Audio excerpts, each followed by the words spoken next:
Now let's get into creating effective prompts. And I didn't get to mention this before, but what the Midjourney team did was they scraped all of the photos on the web that were available for, let's say, green apples. And they input 10,000 photos of green apples from Google Images and from online, and slightly distorted those images and asked their AI tool to redraw the image and basically paint it back to its original state before the distortion. And after doing this millions and millions and millions of time for all of the photos available online, well, virtually all the photos available online, the AI tool allowed and learned how to redraw essentially everything from scratch. And it was assigned to a specific word or a specific description. And that's where prompting comes into play.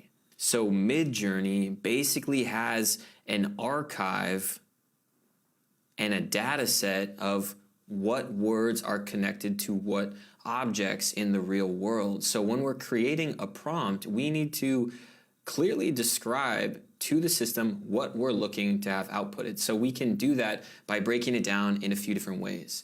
The first way we can start into this process is, what is our subject of the photo? And this is almost similar to explaining to a painter what you'd like the painting to be about. So you're going to start with the subject. You're going to say, okay, I want a person, an animal, a character, a location, or an object. So you could say a green apple, or an astronaut, or a dog, or a wolf, whatever it is. The subject is going to determine the main content of the image.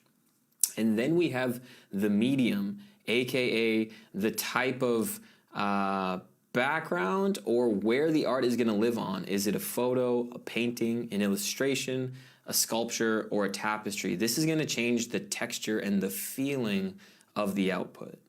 After that, we have environment. Is it indoors, outdoors, on the moon, in Narnia, underwater? All of these descriptions help further create that look that you're going for, as if you were explaining it to a painter who's painting this from scratch.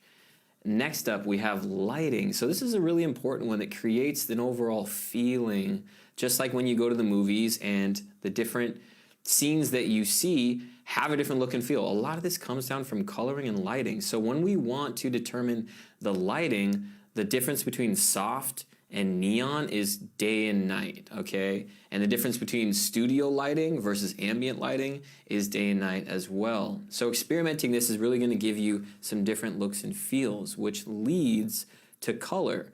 Vibrance and muted are two different styles, and Midjourney does an excellent job, as you saw with that samurai example.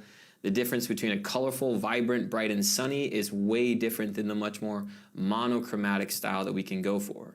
So if you don't add this into the prompt, Midjourney is just going to use its random seeds, which means that it basically assigns a random number to each one of its prompts or inputs so that each image comes out unique. And if you don't add the wording to your prompt, it's going to decide what the look and feel is going to be for you. Next is mood. It understands the subtleties of using terms that we would describe to each other as humans of the way we're feeling. We're feeling calm, excited, anxious, mad, upset, or energized. It's going to take that description just from the word, and it's going to infuse that into the feeling of the image. And then we have composition. This is very photography and videography related, but there's different terms that relate to different types of framing. A portrait is going to be almost like a headshot or a close-up of a person on camera, where a bird's eye view is going to be similar to the view of a drone. And you can also type in the different lens types, so wide-angle lens, telephoto lens, medium lens. Some of these may be a little bit more technical for your understanding of it, but we're going to experiment with how to use different compositional terms. So the takeaway from that is that what you tell it to do, it's going to take that as an input and creatively create an output. What you don't tell it in your prompts, it's just going to randomly generate and decide on its own. So with that said, this is a different way to look at the different styles and kind of prompts that you can put into Midjourney. We have different artists that you can say. It can even be in the different style of a movie. So if you say, a futuristic samurai in the Matrix, it's going to do much more darker, monochromatic, deep crushed blacks with a slightly green tint that all Matrix movies have. You can also say based on themes.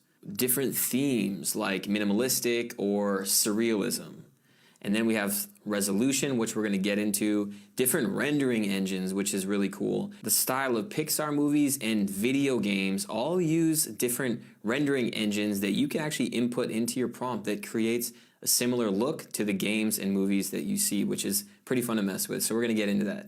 Camera and lenses we talked about, and then effects. Is the image distorted? Is it black and white? Is it blurry, or is the image super clear and sharp?